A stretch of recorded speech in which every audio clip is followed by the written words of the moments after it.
Hey guys, it's Bria, Taddiken-Williams with Cool Banker Real Estate Advisors here in Manhattan. I'm excited to say I think spring is finally here in the Midwest.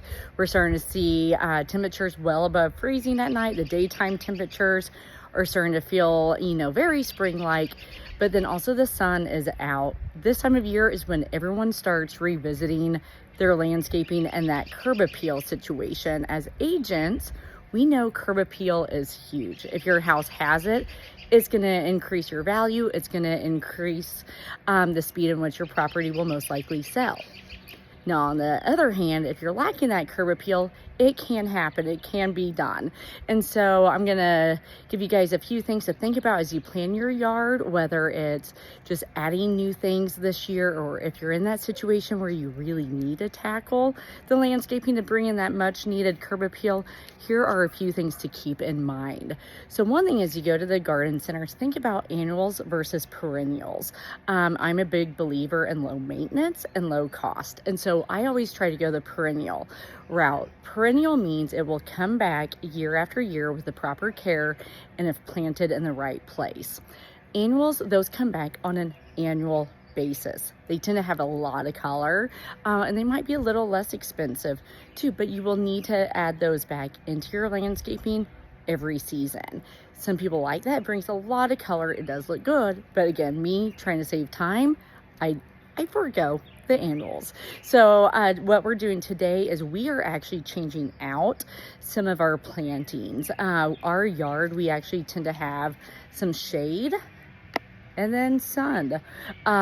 This area behind me is where our silver maple is. It's not doing well. We've also had, we're an established neighborhood. Sometimes trees have to come down. This area here is starting to receive more sun. And knowing that this tree will come down, we will have more sun when that happens. So that's something else to keep in mind.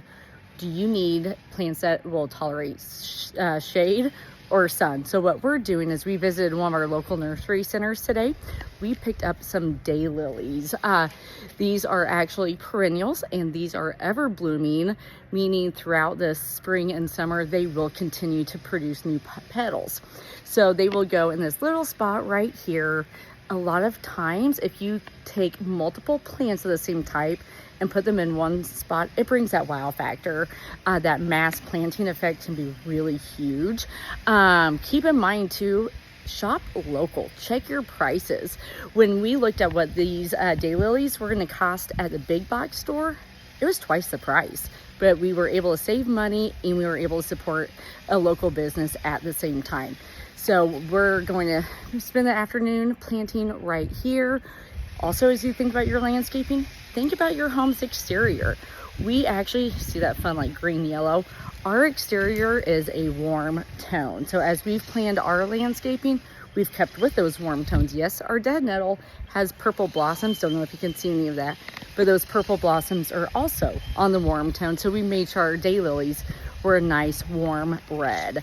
So as you guys work on your landscaping this spring and summer, keep in mind annual versus perennial, shade versus sun, and then also, do you want warm tones or cool tones? Just all those things together can really bring that wow factor to your landscaping. If you have any questions, actually don't call me, call my husband. He's the green thumb, he's the arborist. I can give you his phone number. So I'm wearing white shorts. Don't ever trust a gardener in white shorts. So have fun, guys, and enjoy your planting.